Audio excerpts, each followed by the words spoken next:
going on? You right? Nice to meet you again. And again. But it's always nice. It's always nice to catch up.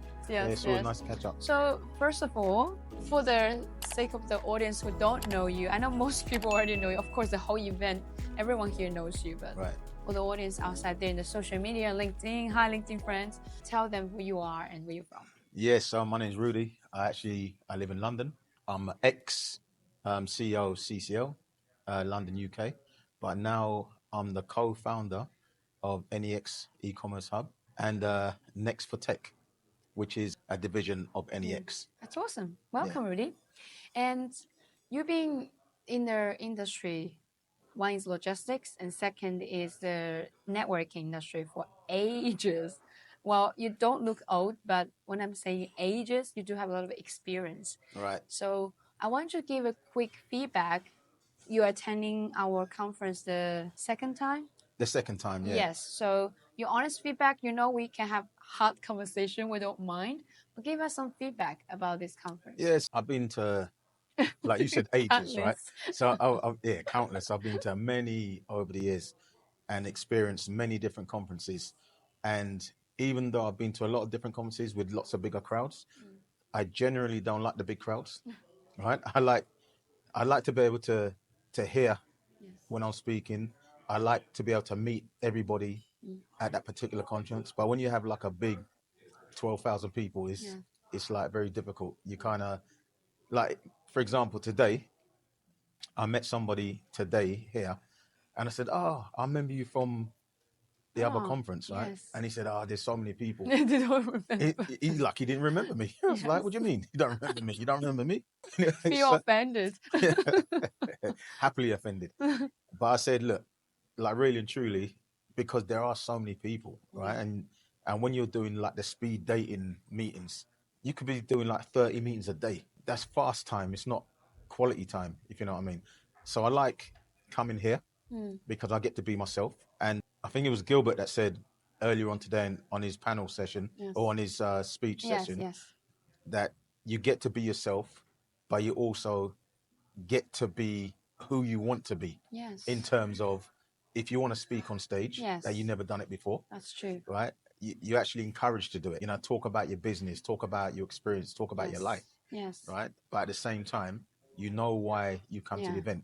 Ultimately, you want business. That's right. Right? And I know at some of the other events, you go in there and you're expecting business immediately based on price, based on reciprocal, right? In reality, that's not the case because I know you've already got agents.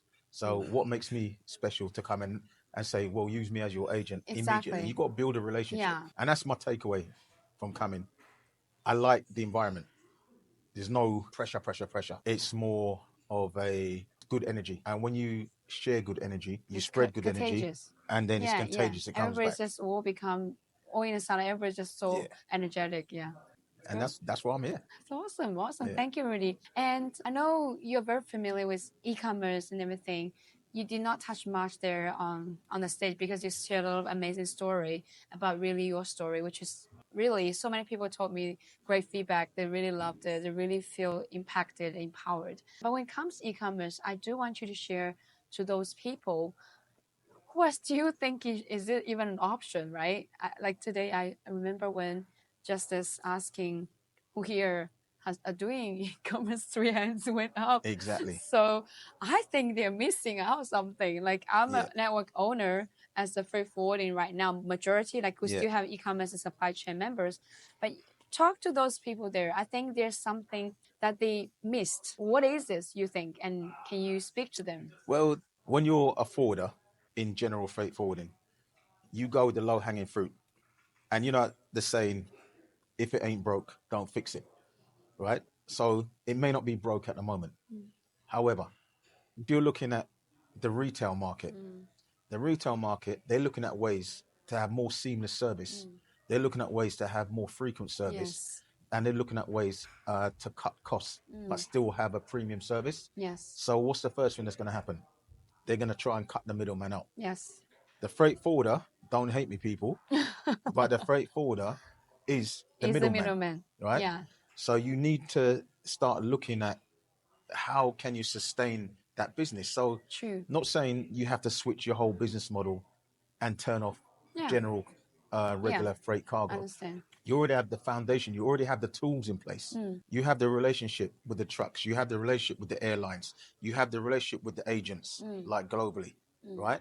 They have the relationship with their trucks. They have the relationship with their delivery and drop-off points. Yeah. They have the relationship with their final mile delivery people. Yes. So why don't you just get involved and offer e-commerce as a service as well, right? Offering e-commerce as a service doesn't mean to say you cut one master airway bill and you're only sending one piece of B2B freight.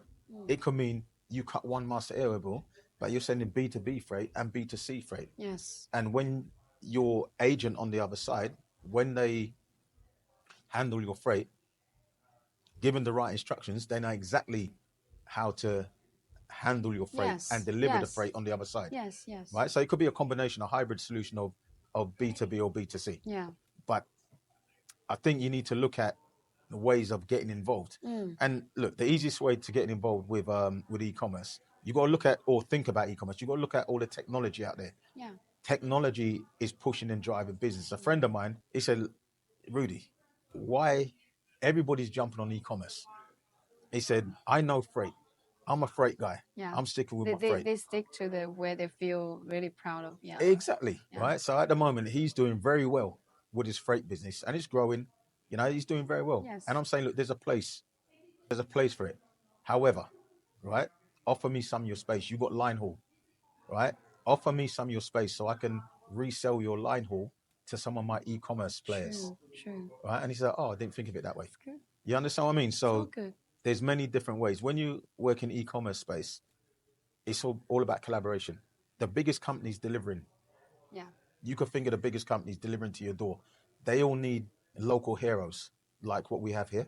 Yeah. So your members and colleagues here are all local heroes. You know, those big companies doing your final mile deliveries, they don't understand the local hero propositions here. Right? Wow. So, it's very helpful. Round of applause there.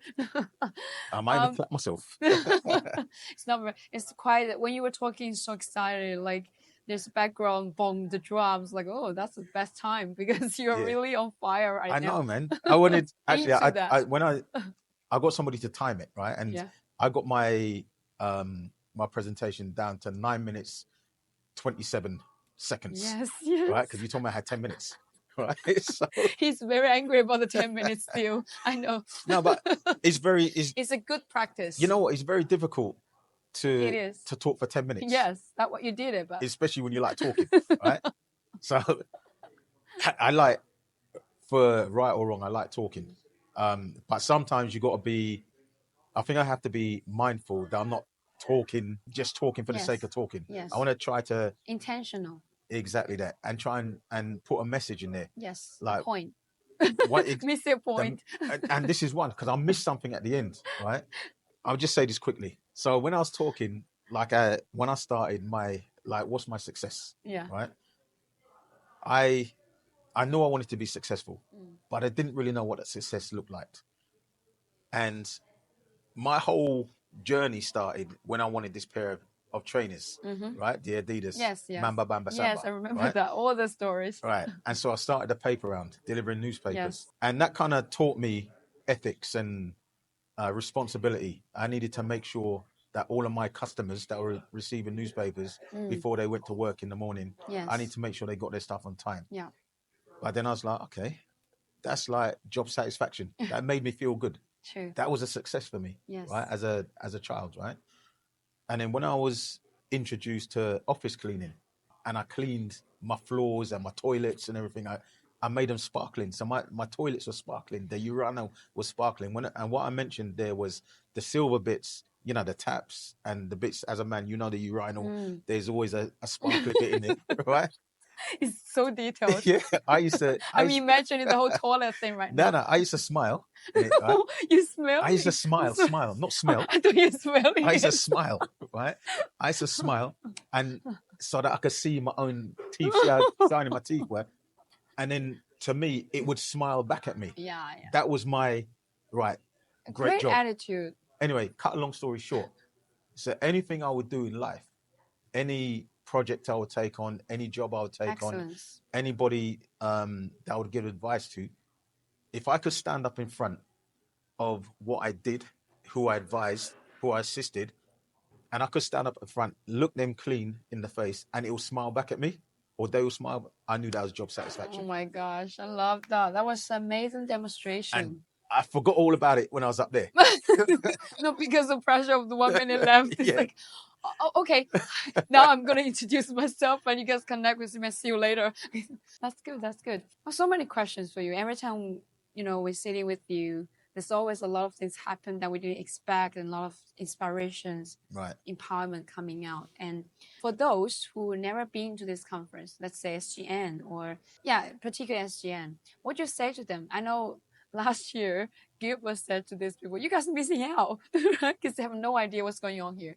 So if for those who really didn't make it or those still thinking whether come next time or not, you mentioned earlier there's a difference, right? Yeah. Maybe highlight more on their perspective. What do you think that's going to make more valuable for those who didn't come, but when they come, it's going to be really helpful for their business or their personal life or anything like that? Yeah, I think definitely here, you have the time to get to know people, right? So you have the time to build that relationship because you got to remember, man, people deal with people. Yes. They don't deal with businesses. Because if I'm working for a business or corporation and I leave, that person's going to be, where's Rudee?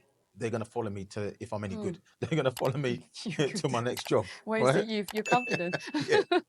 So it's all about building relationship. And I think you could build a relationship quicker here than you can if you just move around, right? Even though, this, if you're in the business for a long time, right, you get to know the same people. Often you don't do business with these people at all. However, they're the first people to refer your service to somebody else. You could do that quick time here because it's a smaller group. It's a more intense group in terms of the relationship. I get to know people quickly over a shorter space of time, right? That could either be in the coffee reception in the morning. It could either be, I get to understand certain people while they're on stage talking what they're doing. But more importantly, especially for this time round, I got to know people that wrote their story in the book. Oh, yes. The thought leaders. Yes. Right? Yes. You read the stories. Yes. But then you actually get to meet the people, that person to align, and then it's like, okay, now I understand now why you are how you because you already have a foundation about understanding about that person.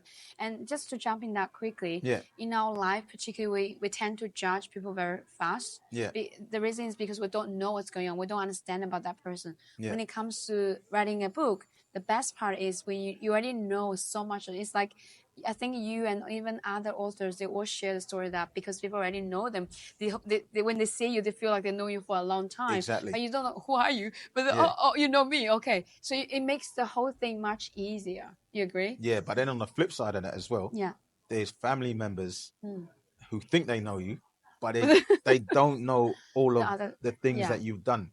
They see you for what they see. Yes. Right? Sometimes they know you're working hard. Yes. They know kind of what you're doing, what environment you work in, but they don't really know all the accomplishments and maybe all the hardship, all the achievements. But they probably get to have like a better appreciation or a fonder appreciation of you, right? So I find here, I could go into other events, right? And you feel like immediately you're under pressure. Right?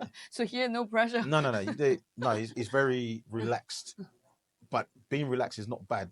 To me, it's a good thing because when you're relaxed, you could perform. I think it's not really the relaxing word, because when you say relax, you still, like, when you go to stage, you're still like alert, right?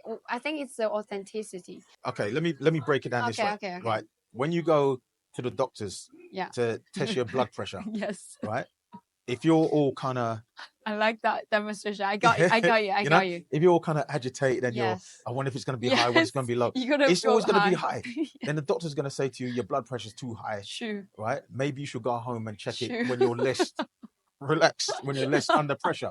Right? So then all the time, when you check it yourself at home, your blood pressure's normal. right? Okay, next time I'm going to use that demonstration. Everybody come to the conference, your pressure will be normal. But then when you go to the hospital, right, or to the doctors, then you're already anxious. Yes, I know. Even if you have to have some kind of operation, or they go to, they're not going to perform. They say your blood pressure is too high. Yes, I mean, they were used to be all right, and they became not all right.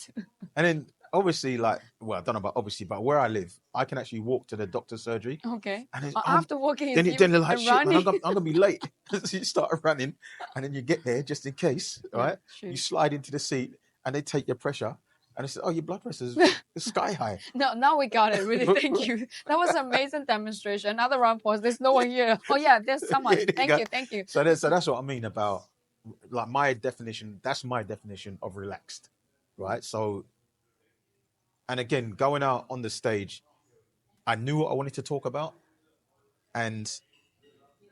but last minute, everything changes last minute. So you know what you want to talk about, and you're trying to squeeze everything into the space of time that you got, right? And you want to talk it to the best of your ability, so that other people can understand. You could get the message out there and get the message across. You know that why I understand that pressure is because I've been preparing the TEDx talk. Yeah. And you know, TEDx is always like 10 minutes. Even you prepare that 1 to 2 minutes thing, you need to submit that. People's like, why I need to know your message? You literally you have to turn all the things into like only 2 minutes, even less than 2 minutes. I was like, how could that be possible? And that took me so much time. And then I understand, actually, it's so easy to speak more. It's so hard to speak less. And that's why. That's true. Yeah. So well done. Well done on the 10 minutes. And again, we're talking about change and whatnot, right? So when I was thinking about, okay, what am I going to write? And what's the message that I wanted to get out there? It was like, what change are you going to make today to protect your future? Right. So, and, you kind of summarized it at the end of that session as well. Yeah. When you write down the 2 things and all that type of stuff. Yes. What's stopping you from doing that? That's right. And I think it's very important, because as people, we're kind of sometimes stuck in this rat race. We're expected to move and behave in a certain way. And if you don't break that chain or come out of that comfort zone, then you're just going to be running that wheel all the time. Never run out. Keep going. Do you understand what I mean? So repeating, And sometimes we do things that make other people uncomfortable, right? True. And then they question, why are you doing what you're doing? I don't understand it. Yeah. Because you don't live in my world. True. My world is my world. Yeah. What I do in my world, maybe you're not supposed to understand it. I'm trying to help you to understand. But if you're closed-minded, you're never going to understand. I've made you feel comfortable for a reason, right? Exactly. Because I'm pushing myself out of my comfort zone. And one of the things that I said, growing up, I was almost like, when people say, oh man, you've changed. Right? I heard that all the time. I understand. It sounds like very negative. Yeah. Yeah. Well, you're going through a midlife crisis, you've changed. You think you're better than us, you've changed. You know what I mean? No, maybe I've just evolved as a person, right?